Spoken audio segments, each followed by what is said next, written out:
After Dark. Tonight, we are incredibly honored to have writer and filmmaker Brian Hauser. Brian, welcome to the show. Thank you so much for having me. I'm really excited to be here tonight. Now, I think Brian and I like many of our guests, are ones who sort of found each other online and then would eventually bump into each other at conventions and whatnot. I think I got the opportunity to see you and a little bit of your work at one of the H.P. Lovecraft film festivals, either 2015 or maybe Cthulhu Con, because you're a frequent attender of those guys. Yeah, I've been to several of the H.P. Lovecraft film festivals. I started going in 2003 was the first time that I ever attended, and I'm a sort of spotty attender because it's in Portland and it can be difficult to get there. But I think I've submitted scripts to their screenplay competition. I want to say either 5 or 6 times, and I view that as my home festival. When I write, whether or not I'm thinking about production, I'm always thinking about those readers, those fans. Even though the screenplay competition is a bit of an invisible thing, right? Like you submit, and then maybe they announce the finalists at the festival, but people are like, oh wow, you were a finalist, or in some cases, oh wow, you won, but no one's read your script, right? So it's not quite like having a film there, or something like that. I am fairly certain that I think you and I talked to each other in 2017. Were you there? I feel like 15 was the last time I was really getting out and about. Okay. But we talked a Okay. lot online, Yeah. and there's so much back and forth Certainly. that Certainly. these things can feel a bit confusing. Yeah, absolutely. Yeah. And this year, Yeah. you had a big exciting time there, correct? I did, absolutely. So I had a short script in the competition, a script called Flypaper, and I got the email sometime in September, right, that I was a finalist, which just always feels amazing, because I know the quality and in many cases the dedication of the people who submit. And so just to be really is an honor, right? To be nominated in that festival competition. And so in those instances, I always do my absolute best to be there. And because I mean, I love it, and that's an extra incentive or reason. When I was a professor, that was the sort of thing that I could my job could sort of help subsidize that a little bit with travel funds and things. But this time around, it turned out to be sort of even more amazing than I expected. That there were over 100 submissions, which I think is really quite high for them. And then they only chose three finalists, Oh wow. which, Okay. yeah, no, and I didn't know that at all. They didn't announce the finalists this year. And so we were sitting in the audience, and Gwen Callahan sort of said, so there were three finalists. I was like, wait, what? And then they said my name and the title of the script, and it was just those moments come around so rarely, that I let myself whoop and did a little fist pump, and ran up on stage, and then there was Richard Stanley, and there was Victoria Price, and it was just like it was a pretty magical evening. Well, and this was a huge festival for them because, like you said, they had Richard Stanley there, who of course now is gone from being sort of sort of part of our kind of like elbow rubbing niche world of horror, what have yous, to being wildly successful with his new Nicolas Cage Color Out of Space film. Color Out of Space, yeah. Which It's I'm having people be like, have you heard about this Nicolas Cage movie? I'm like, yeah, yes, yes, I I have. have indeed. Yes. I have to say, I'm so bummed that it was sort of a whirlwind weekend, and I couldn't align my schedule with any of the screenings of Color Out of Space. And it was so that was really the only downside of that weekend. They screened it right after the awards ceremony, but Oh, Christina and I had to get on a Max train to get to our red eye flight, and so I was like, and it didn't quite work out that way. But I know I'll get to see it soon. I saw the trailer today. I'm so excited for that, and for him. and it's how often have you been getting out to the film festival? Let's see. I think I've been actually at the festival at least 4 times. Okay.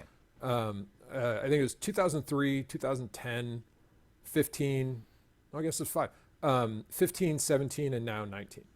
Because I mean, I know they've done an amazing job of making it about more than just film. It's it's Yeah. literary, it's arts. They've brought me out to do my ridiculous shenanigans. Right. It's a truly remarkable experience that they curate. So I was curious, did you kind of get into the world of weirdness through film, or film through that world of weirdness, or was it just kind of a slurry of adolescent experiences that just kind of arrived you at this location? Yeah, sure. I think I'm probably one of those uh, people who came to first Lovecraft, but then weird fiction more broadly through tabletop role playing games. And I've been doing that for so long. My brother got a basic set of D&D in, I want to say 1978.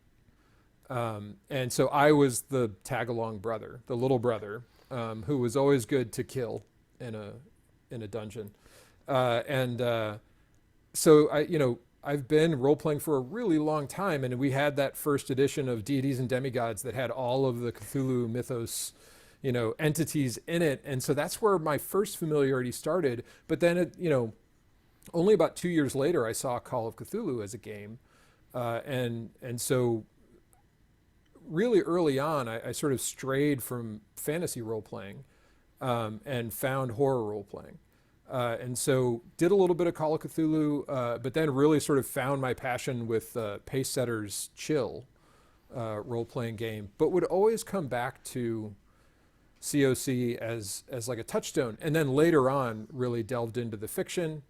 Um, as a reader, as somebody interested in that. I didn't actually get interested in making films or writing films until early in grad school, actually. Oh, really? Which Okay. is yeah, yeah.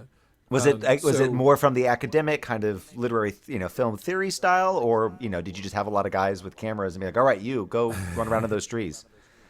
uh, no, that's a great question because it's really weird. I think I so I had been in the army right before graduate school. I graduated from Ohio State, went into the army, Go Buckeyes. um, and go Bucks, and came back out of the army to go to grad school in early American English literature.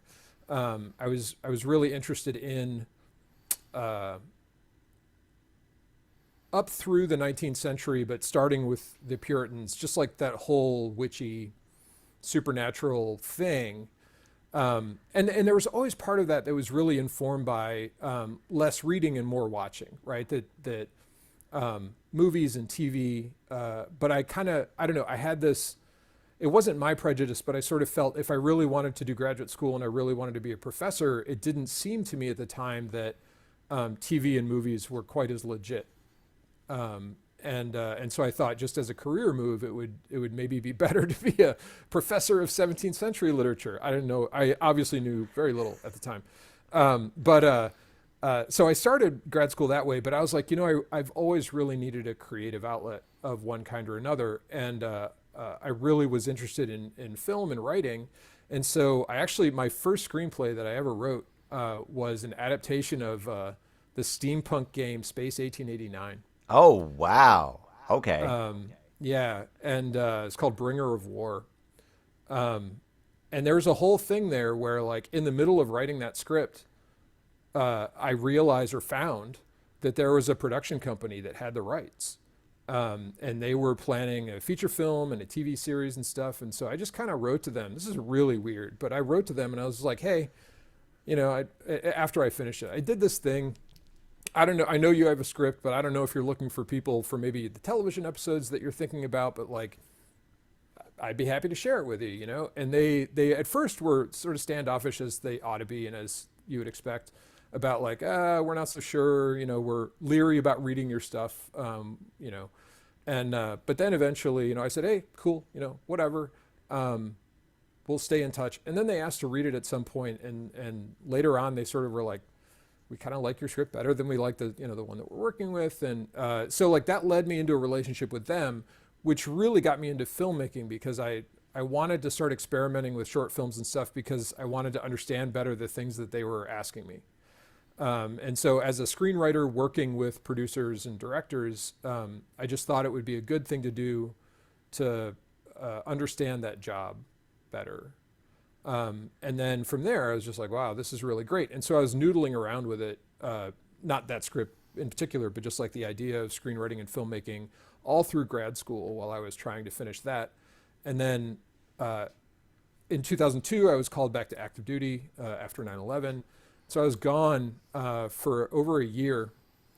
And then this is so like romantic and a capital R, but not in a necessarily good way. When I came back from that year of active duty, and that was essentially the invasion of Iraq. Yeah, I told my grad program that I needed some time and that I wasn't going to come back to the classroom right away. And so like my big idea was I was going to drive across the country and go to the H.P. Lovecraft Film Festival. And so I did that. I drove from Columbus to Portland. And it was wonderful. Like it was all of the things that a road trip I think is supposed to be. And then it turned out like it took me 7 years, but I turned that experience into a feature-length screenplay that won the competition in 2010. And that's just a super weird script that I think like no one would ever pay to make. But I still love it. It has a special place in my heart. And yeah, it's a good time. So at what point did you take all these kind of, notions about film and filmmaking and weirdness and decide to piece together Memento Mori? Yeah. Wow. Memento Viewers Mori of the show will know that Memento Mori is Brian Hauser's novel. A big fan. PH was a big fan of it. We did a review of it. There we go. A little while back, and it's a trip. I think Ross Lockhart just told me, "Hey, I've got the new Brian Hauser arc. If you want to look at it," I was like, "Sure, yes, please." And I just had the cover to go by, so just opened it up and started getting into the like nesting doll of narratives and being like, "Oh, okay, I didn't know what to expect, but here we go down the rabbit hole." Yeah. There are two prongs to the origin of that novel. And one of them was that a student actually had turned me on to the YouTube series Marble Hornets. Yes. That is one of the early Slender Man sorts of things. And so my passion as a filmmaker has been since I began the zero budget or micro budget film. Like what can you do with nothing, right? And that completely out of necessity. It's not that I think that's the coolest thing in the world. It's just like I love the availability and the flexibility of the technology that's available for relatively low cost. I mean, not for nothing, but for relatively low cost. And I like the idea that so many of the films that I love don't actually have out of this world visual effects, right? That it's really about constructing a story and being artful about the way that you build dread and suspense and occasionally horror. So I was like, all right, like how can I do this? Like, how can I really hone this sensibility? And so Marble Hornets really appealed to me as being a series that built on this kind of thing, right? For almost nothing. But it's like many films that are micro budget or web series that are micro budget, I wind up being equal parts inspired and frustrated, right? It's the sort of like, but you could have, right? At the same time that I'm like, wow, there's like really cool stuff, but you could have. And that's where a lot of my inspiration comes from, is like seeing things that I think are cool, but I also think could have been cooler. Yeah, so that was, I started getting this idea about, a scholar who was going down some kind of rabbit hole. And I wasn't sure what, but just like somebody who would do maybe vlogs about the projects that he was working on, and that project would sort of go awry. the research that he was doing. But the other thing, really, for me in my life, came out of left field, and it was that in 2012, my partner Christina got a job at Clarkson University, which is in Potsdam, New York, which is like on the Canadian border. It's north of the Adirondacks, pretty remote, and so I was working at another college at the time, and so I was like, yeah, let's go do this, right? I quit my job and moved up there with her, and eventually started teaching there. And then I realized that people are telling these stories, I'm sure Kenyon, has its legends and stories and things like that. And one of the legends and stories at Clarkson is that Wes Craven worked there. From 1966 to 1968, he taught humanities there. He taught literature. And this is immediately after he had graduated from Johns Hopkins Masters in Writing program. And he was there with his family. And a couple of students who were part of the drama club, which is like Clarkson is a tech school. It's a STEM school, right? It's engineers and science and now business. But not really not a classic liberal arts college in the way that, say, Kenyon is or Bucknell is. And so the drama club was really new at the time, but their spring 1968 production imploded. And so the two of the prime movers in that particular class said, like, well, why don't we try to make a movie? I think Professor Craven has a camera, right? And he did. Wes Craven had this wind-up 16 millimeter movie camera. And so they approached him, and he's like, yeah, sure. That sounds like fun. And so they took the drama club money and they bought some film and they wrote a script in like 2 days. And then they got together with, student friends and whatnot. And they made a 45-minute student film. They had a couple of screenings on campus, and they made all their money back. And then they held a big wrap party. So it's this really cool story. But then by, the 80s, the 90s, and 2012, it becomes the student film was a horror film spoof called A Nightmare on Elm Street, and the boiler room of Clarkson's Old Main is the boiler room in Nightmare on Elm Street, and the house on Elm Street is the house on Nightmare on Elm Street. It's like all these legends, none of which are true.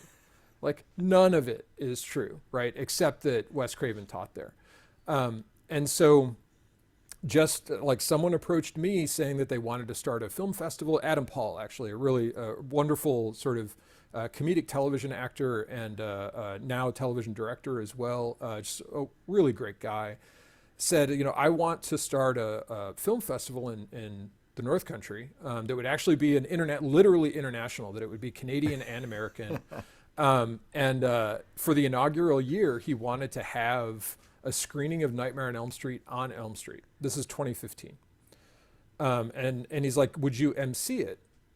I was like, I would eat dirt to MC that, yes, please, right?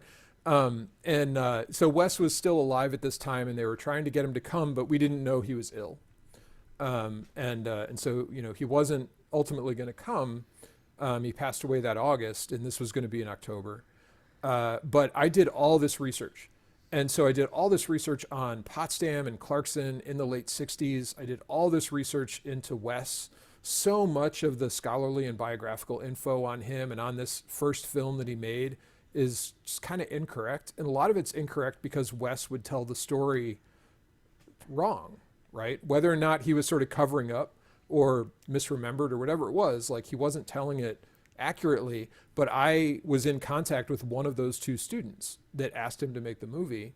And he was a wealth of information, and then also was a wealth of contacts for other alumni from that time. And so, I have all this stuff, and we were simultaneously trying to track down that film. But there's only ever been one copy of it. And the other student lent it to Wes to use as a show reel when he went to New York City to try to break into the business, and he never saw it again. He asked for it back, and Wes ultimately didn't give it back. whether or not he still had it at the time that John asked for it. So it's this whole like missing film thing. And I was like, well, I would love to do something with this, but I kind of feel like I don't know that I can without the film. So I had this like incredibly fertile soil as a scholar, like as a creator, that there was all this information that I wanted to do something with, and I wanted to tell a story, but I couldn't do the nonfiction thing that seemed to call out. And so what I wound up doing was melding together this idea about like a scholarly vlogger who was researching something with this whole like horror film thing in the North Country. And then I wanted to make it more interesting. So I made the filmmaker, an Anglo-Japanese American musician, right, who discovers film and then becomes this kind of phenomenal underground horror filmmaker. Well, it's the way you managed to blend. There's sort of this nested storytelling, but the kind of seat of your pants guerrilla filmmaking with, I mean, I don't think it's a huge spoiler alert, with certain Chambersian qualities, and also like the weird world of I don't know, like those sort of late night Spenguli, sort of television Right. hosts, and just that kind of found world, right? That like doesn't exist unless you were up at 2 a.m. and happened to catch, this weird guy in monster makeup talking about like these movies, which again, unless you were there that night and watched it, it's gone, right? Right. Right. Yeah, the Uh, sort of liminal space of public access of uh, uh, the term's blanking on me,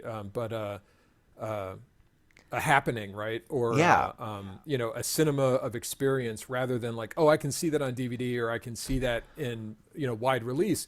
Instead, it's like this is the Super 8 film that was projected on this barn wall this night, right? Well, it's or the only thing that's comparable is some of the stories that Oren Gray does, because Oren Gray loves playing in this like weird late night monster movie space. Like that's his playground. Yeah, yeah, absolutely. And you touched on it, but you again, it's mostly living in the kind of narration, which is very questionable. Just sort of again, we're already three narrators deep, and then Yep. the narration we're getting. There's interesting psychedelic stuff happening. There's the sort of the strange, again, sort of Robert Chambers kind of, precisely am I seeing here? Can I trust my narrator? It was a lot of fun. And again, this idea of it being this memento mori, right? These sort of tokens that we are sort of invited to sort of look at, Yeah. and playing with our own memory. I found it again knowing nothing, like because again I had the advanced reader copy, so I don't think I even had anything on the back to be like, this is Right. the book you're going to be reading. This is what it's about. No. I'm just like, well, let's get started. Oh, hello. Yeah, I'm so glad. I've heard that reaction from a number of people. I think Peter Rawlick said something similar to me at Necronomicon this year, and that's really gratifying. Some of it was, for me, was very seat of the pants. That I was just the structure of it actually changed over the course of the writing. The first, what became the zine, was originally a kind of sort of Vanity Fair investigative journalism mock-up. And but I was trying to be relatively realistic about it, and so I read a number of those sorts of pieces, but I was surprised to go back and learn ultimately how short they are in terms of word count. And for what I wanted to be able to do in the opening section, it just would never work in a piece that short. And so I needed something longer. And then I was like, oh, I was already thinking about punks, and in part of the stuff that my interest in punks has been an interest in sort of the Riot Girl movement, and zines, and specifically Riot Girl zines. And so I was like, oh wait, so if I did, what if I like jammed a lot of content onto 8 folded 8.5 by 11 sheets of paper, like, okay, so like what would my word count be? Like, what's my max word count with some good graphics? And so I kind of worked backwards that way to come up with a scope for that first section that fit much better for the kinds of things I wanted to accomplish. But as you say, the whole idea is that you read it and you get one view on what's going on, and then the next section has a completely different view on what's going on, and it fills in some blanks, but it creates more. And then you are left doing a lot of it's like a game of concentration, right? You're left doing some work, on your own. So Did you jump into this project knowing it was going to be a novel? Because I mean, this is your first published novel. Is that correct? it is my first novel, yeah. Yeah, no, you're right, my first published novel. I did, and this was. I've always really been interested in stories, both in terms of reading them or watching them, but also in telling them, and then getting back to sort of the tabletop part, being involved in a group of people telling a story, right? And so that's been the through line for me since I can remember. That narrative has been so powerful, and so the sort of spectrum that I run is I love being in a group of people who are telling a story together. And there are certain restrictions, but we're all having hopefully a good time, and we're doing this thing, and we walk away and we're like, this never would have been the same if only one of us was doing it, or even if one of us was missing. And then there's the filmmaking, which is, I might have written this, but I can't do it alone. Like, I still have to collaborate, but there's more direction and more control, because it's still sort of like a text that we're trying to move towards, or a finished thing in a particular way.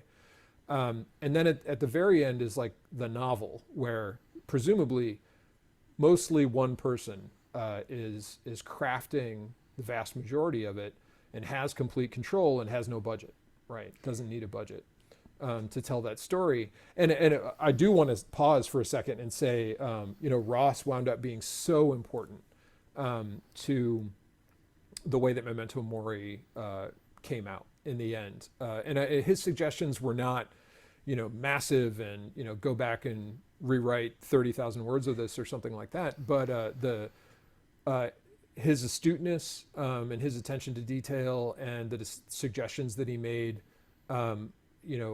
pretty much across the board, only made it better. And so even though my name is the prominent one on the cover, I don't view that as like it's only me and I did everything. There was still a little bit of collaboration there that was really fruitful.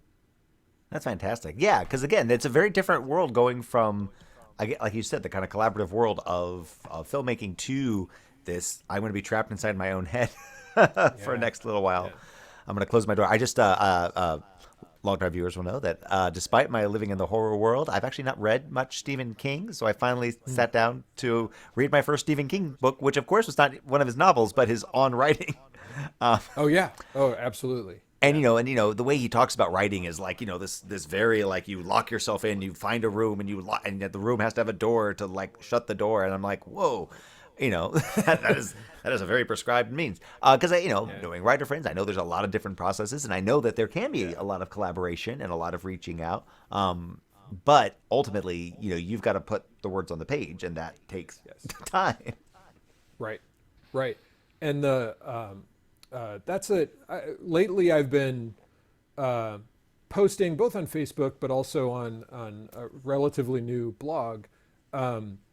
And I've posted some things about process and about my process. And I think someone so inclined might view it as advice, but I'm definitely not saying like, this is how you should do it, right? Or, this will work for you. Because one of the things I've learned in paying a lot of attention to what other people say is that it really is just so varied in terms of what works. There are, I think, some things that wind up being true.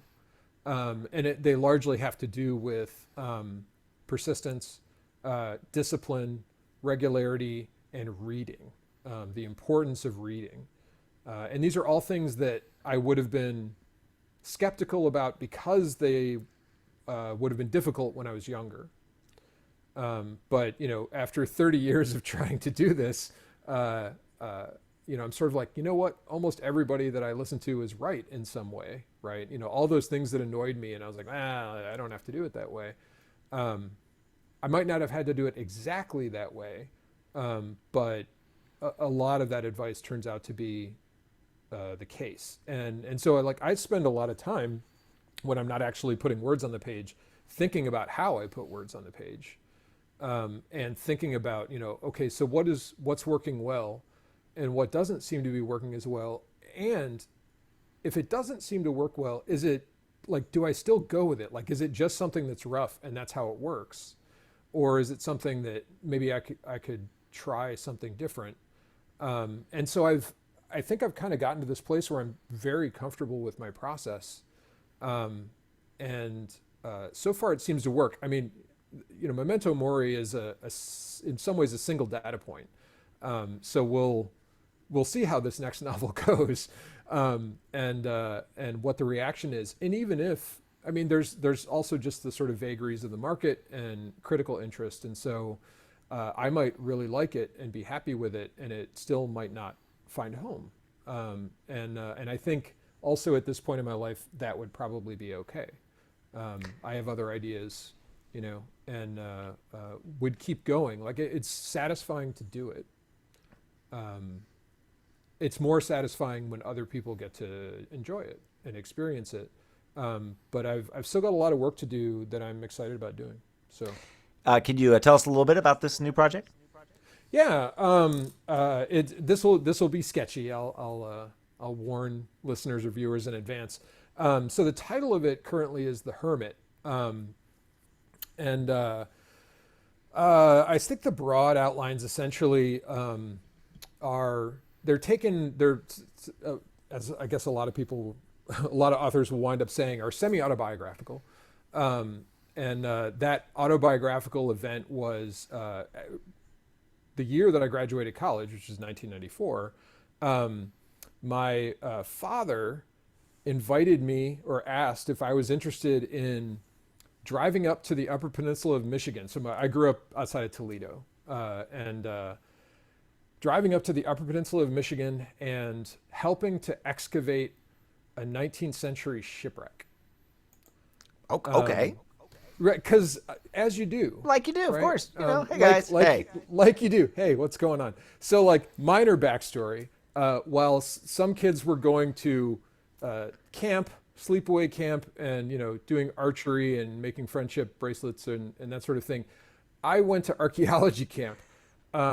Again, as you do, and that was entirely Raiders of the Lost Ark. I mean, like, I'm sorry, Scott Nicolay, just like, I apologize, like, this is a bad way to get into it, although I know a lot of archaeologists sort of were inspired.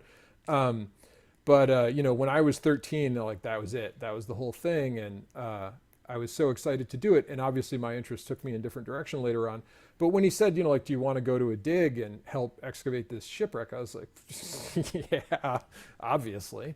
And so he and I and our cat drove up to the UP. We were in a cabin. I think we were there for a week.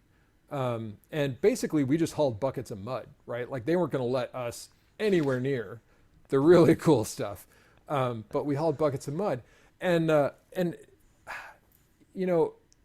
I was, at the time, I was a boomerang kid, like I was living in the house after I graduated college, and I was trying to figure out what came next. And I don't know that my dad said or thought, let's help him figure out what he's doing, right? Or like, we'll have some talk, because we didn't. It wasn't like that at all. Like, we were spending time together. It was good quality father-son time.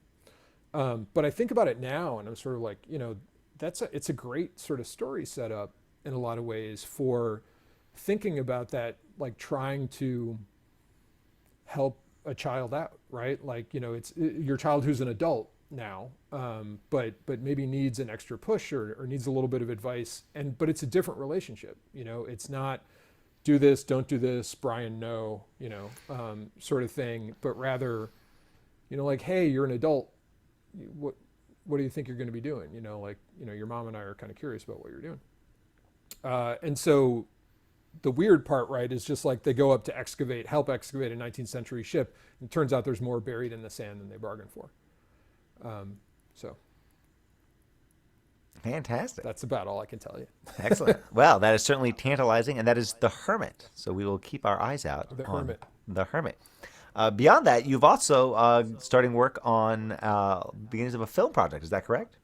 Yeah, that's right. And this is really, in some ways, been a long time coming, but it hasn't been necessarily something that, like we've been trying to find a way to work together. So anyway, I'm talking about Phil Garrett, who's just I've known of Phil for a long time, and I think I've known Phil for at least a few years now. So when I was a graduate student at Ohio State, I worked in the film studies program there, and as a graduate associate. And then later on, after I got my PhD for a brief period, I was sort of a full-time staffer.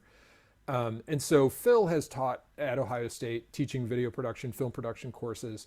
And so like I knew Phil was over there, right? Like we didn't hang out, we didn't sort of work together or anything, but I was aware of him and he of me. And then over the past several years, we've talked more because he's really sort of moved into this interest of doing film that's sort of more cosmic horror oriented. And so, we've just sort of touched base and sort of circled around each other on social media. And so when I won the screenwriting award this year, we started talking a lot more and talking about maybe getting together and me writing something and collaborating on a short, maybe thinking about other projects down the road. And he's like, so, would you mind if I read Flypaper? And I said, yeah, sure. And he really liked it. The material sort of resonated with him. And so we're moving into pre-production on that, which is really exciting. I didn't know if that was something that I could have produced on my own, just given this other stuff that was on my docket and that. And so it's really been kind of magical to have Phil come in and say like, yeah, I want to give that a shot. Like, let's try to do that together. He's, very experienced and really good at what he does. So I'm pretty confident that sometime next year, people will be able to see it. Well, and this is where my worlds collide, because along with Exactly. being, this is where my horror world and my immediately local world come together. Because Phil, for a while, was teaching here at Kenyon, and I Yes. became good friends with him. We attended regular wine and cheese together, and so when I heard that you guys were going to be working together, I was just like, yay! It's like when Yay. well, it was that real life moment of like, you're talking with someone on Facebook, and then another friend from a completely different world sort of chimes in and be like, hold up, how do you two know each other? Wait a second. Yeah, exactly. It's like, Yeah. I put you two action figures on two different shelves. You don't belong together. Wait. Yeah, right. Exactly. I Destro, was what are you shipping doing the with other Fran? day. Yeah. Perfect. So that's really exciting. I cannot wait to hear more about that and to see what comes of that, because again, this is two of my favorite people working together. I'm a fan of those synergies. Yeah, me too. And it feels like this is absolutely the right time, and it seems like it's the right project. Phil and I think gel on a lot of levels about the material that we're interested in, and we've both been around, in various ways doing various things, and so we come at this with, I think, really similar temperaments and attitudes, and so it's that collaboration, as we all know, right? The collaboration can be really difficult at times, right? Or at least challenging in one way or another. And if you're in college or if you're an academic or anything like that, or you're a teacher in any way, like the group project, right? Like the whole bailiwick of the group project. Particularly there's, I guess, the old canard about academia where, like people never fight so hard unless it doesn't really mean all that much, right? Unless it's not all that important.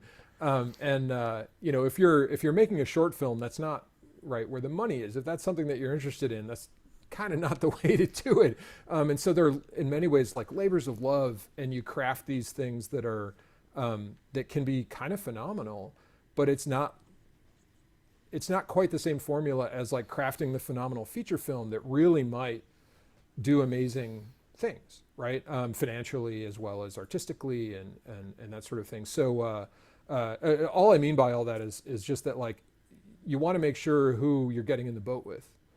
And I feel pretty confident about Phil, and I hope he does about me too. So yeah, I'm excited about both of us being able to show everybody something scary next year. Fantastic.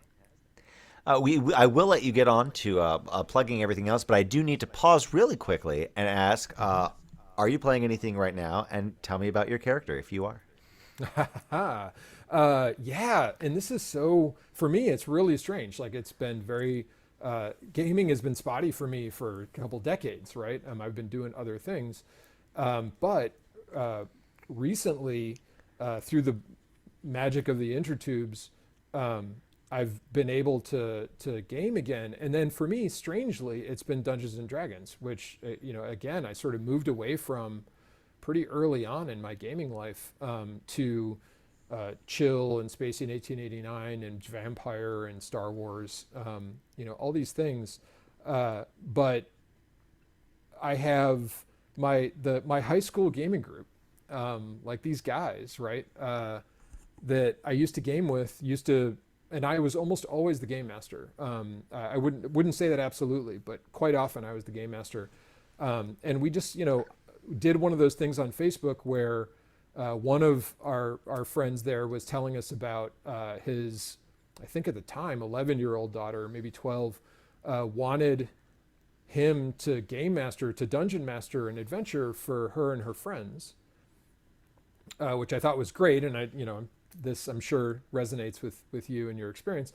And just in talking about that, and all of us just kind of like sending all the heart emojis we could about that experience, we were like, oh, wouldn't it just be great? And then we're like, well, wait, we can do that. Like, We have the technology. We have the technology. We can totally do that. And so yeah, we set up that D&D game, and that's we're playing Dragon Heist, and Waterdeep Dragon Heist, and it's just so much fun. That's amazing. It's great, and so I'm a ranger, former criminal. My background is as a criminal, and so sort of trained as a ranger, sort of failed in defending the Glen, and so the entire cohort was wiped out in this sort of battle with aberrations, and so she sort of went into a life of crime out of a kind of self-destructive impulse, guilt. But has turned back towards the good and a life of adventuring. Her name's Black-Eyed Holly, and that's her sort of criminal nom de guerre, because she coals her eyes when she is doing banditry. Ooh, nice. Yeah, Black-Eyed Holly, and then the second one is when we just recently moved to central Pennsylvania. So Christina really got this kind of a dream job at Bucknell, and so we left the North Country and moved to central PA, and just showing up in a new place and trying to make some new friends and get out of the house, that sort of thing. I got hooked up with a group here, and I don't know enough about the published adventures, but I'm pretty sure most of it is a homebrew, and in that I'm a half-elf rogue named Jex, who is sort of going down the path of technically assassin, but actually spy. Oh, okay. So, more of a disguise, diplomacy, fixer. Party face. Yeah, party face kind of person, and less, and just sort of naturally inclined as a kleptomaniac. Nice. Yeah, and that's interesting. It has this world has a kind of steampunk, but it's magic and not technology. Oh, okay. Thing. So it is flying sailing ships and all that sort of stuff, but it's explained magically rather than, There we go. sci-fi opera sort of stuff.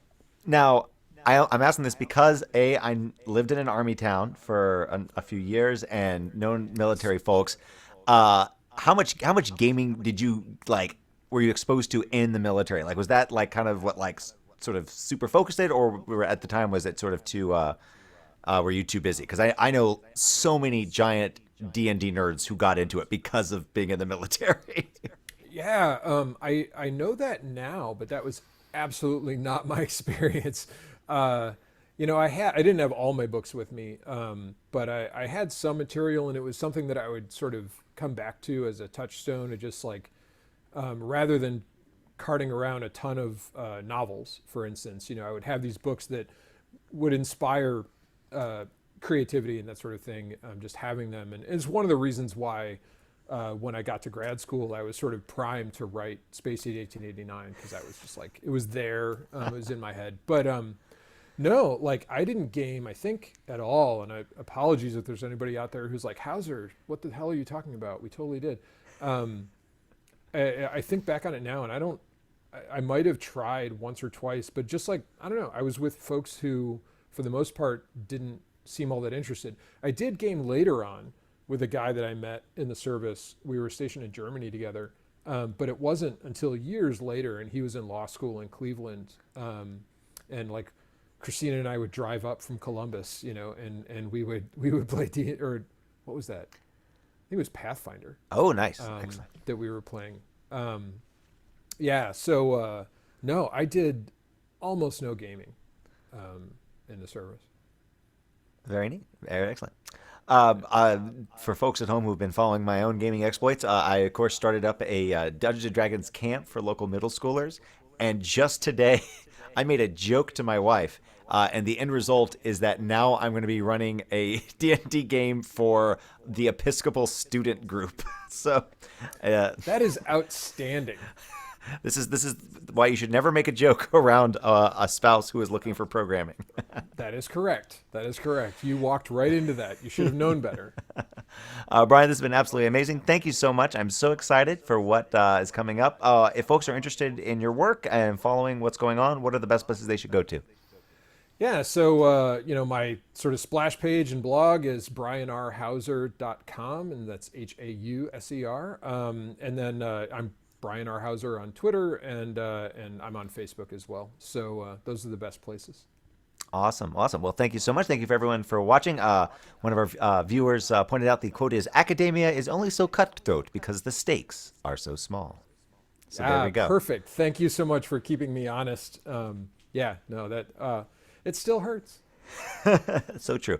I think it was one of my professors who talked about, yes, we fight so hard to be, department chair when that just means you're the one who gets the coffee. Yes. Ultimately, in the end. Thank you all for watching. If you're interested in this show, this has been Ask Lovecraft After Dark, sister program to Ask Lovecraft, which is streaming over at asklovecraft.com. Y'all can find all sorts of delightful, whimsical advice from the grandfather of horror, H.P. Lovecraft himself, and his panoply of odd characters and hangers-ons that have joined this show. If you would like to find more about live shows and other projects, you can go to lehmankessler.com.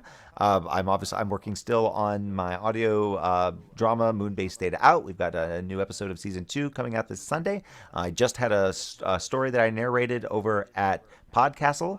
So if you're a fan of spooky stories, you can go check out the latest Podcastle. And if you want to hear me just screaming into the void on Twitter, you can go to twitter.com/AskLovecraft. And if you've enjoyed the show and all the richness it affords, you can support us on Patreon at patreon.com/AskLovecraft. Thank you all so much.